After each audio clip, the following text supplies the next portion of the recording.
The appearance of Radha-Kunda and Shyama-kunda. Once, Kamsa sent a demon called Aristasur to Vraja.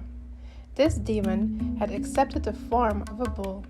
He was very ferocious and frightened all the Vrajavasis. Lord Sri Krishna killed this demon very easily.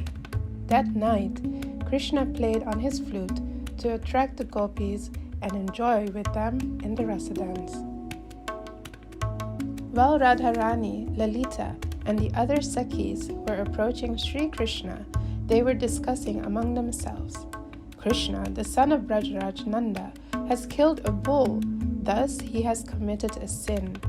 It has been described in the scripture that if the king commits any sin, then the citizens share the reactions. Following this principle, the sin incurred by Krishna of killing the bull must have also infected us. We must consult Bhagavati Purnamasi and ask her what we must do to be free from this sin. While discussing like this, they were approaching Krishna. They spoke loudly so that Krishna could hear. Radharani said to Krishna, "O killer of the bull, today you should not touch our bodies." Krishna replied, "Oh, foolish gopis, that was not really a bull. He was a demon who had come in the guise of a bull to harm the people of Braja." Radharani said, "O Krishna, even if he was a demon, still he had accepted the form of a bull." Ritrasura was also a demon. Still Indra incurred the sin of killing a Brahmana. In the same way, even this Aristasur was a demon. Because he was in the form of a bull, you have incurred sin. When Krishna heard this explanation from Radharani, he had no answer. He stood shamefaced, looking down on the ground. He asked Radharani, if I have incurred this sin, then what is the solution? What should I do to be free from this sin? Radharani and her Sakhi said, "We have heard from Devi Purnamasi and Gargi, the daughter of Garga Acharya, that for this kind of sin one must travel to all the holy places and take bath in the waters of those tirthas. Then only you will be free from the sin of killing a bull." When Krishna heard this process of atonement from Radharani, he gave up his humility and said, "Ha! Do you think I have to go all over the 3 worlds to take bath in all the tirthas? Just see, I will bring all the tirthas here before your very eyes." Then Krishna, in a very angry mood, kicked the ground with his left heel. That kick of Lord Krishna created a hole, and immediately Bhagavati Ganga appeared. And then Krishna invited all the tirthas into that water. They appeared by his order and entered the water. After taking bath, Krishna said, "I will arrange that this pond created by me and which carries the most pure water of all tirthas will exist here eternally." He looked at Radharani and her Sakhis. "Now I have taken bath in this water and I have been purified from my sin. But what about all of you? You have performed no pious activities in this life. How can you take bath in all these tirthas?" All the gopis said, "O Krishna, you are a great cheater. Who can understand your illusion? The water in this pond is just normal water. How can you say so proudly that this is the water from all the tirthas? We do not believe you."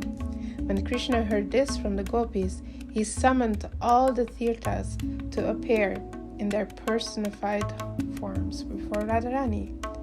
One by one, they identified themselves to her.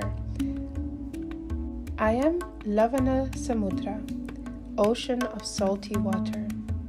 I am Sona. I am Sindhu River. I am the Tamra Parni. I am Pushkar. I am Saraswati. I am the river Jamuna, and I am Kaveri. I am Tirtha Raja Prayag, and I am the river Deva. Now all of us have entered into this Kund in the form of water. Krishna said to the gopis, "Now there is nothing for you to doubt. I have taken bath in the holy water of all tirthas, and I am completely free from all sins. But what about all of you?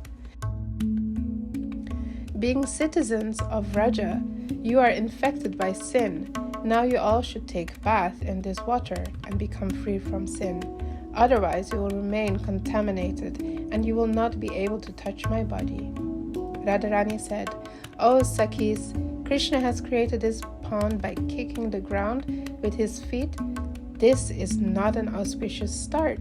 Furthermore, since he took bath here, this water has become contaminated by receiving sins from Krishna. We should not take bath in this Kund. We must create our own Kund and take bath in that water." On the western side of the Kund, created by Krishna, Radharani found a place that bore the hoof print of the demon Arishtasur, thus creating a hole. Radharani took her bangles and with the help of her Sakhis began digging. There were so many gopis that within a short time a large pond was created.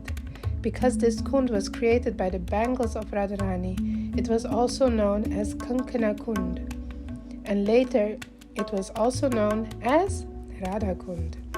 Thus, Radharani very quickly created a nice Kund next to Krishna Kund or Shyam-kunda. Krishna was surprised to see this. He told Radharani, "O lotus-eyed one, you have made a nice hole, but what is the use of this pond if there's no water in it? Anyway, I can allow you, along with all your Sakhis, to take water from my Kund to fill in yours."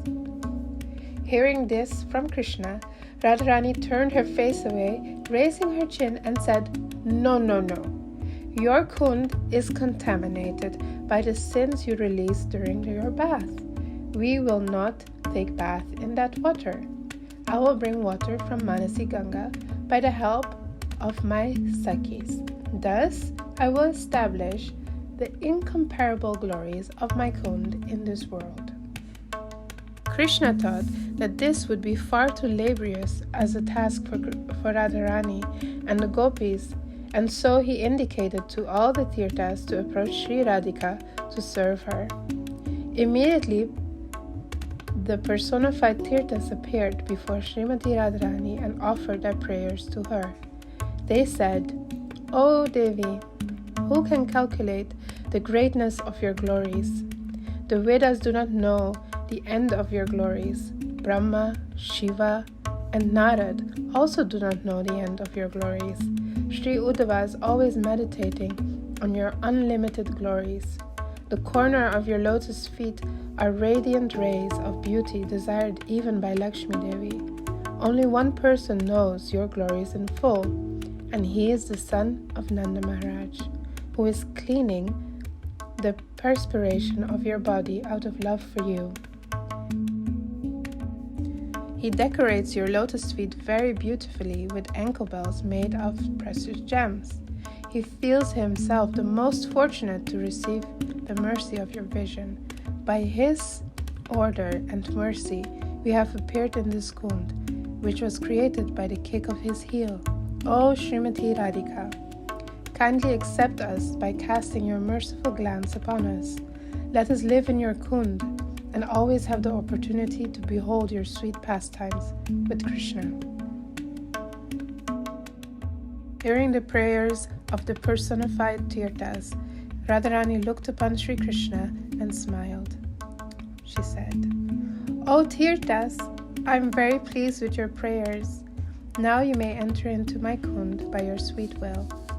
On this merciful order of Radharani, immediately Sri Krishna, with the help of his flute, made a hole in the dam between both Kunds, and the water of Shyam-kunda entered into Radha-Kunda.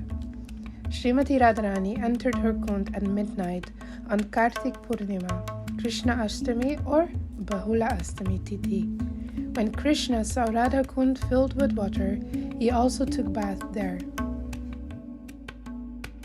He said to Radharani, "O my most dear one, I will take bath and engage in water sports daily in this Kund created by you. As you are dear to me, this Kund created by you is also very dear to me." Every year, thousands of devotees take bath at Radha-Kunda on this tithi or muhurta to attain the perfection of life. Kankana Kund still exists inside Radha-Kunda. This story was about the appearance of Radha-Kunda and Shyama-kunda. Radha-Kunda ki jai, Shyama-kunda ki jai.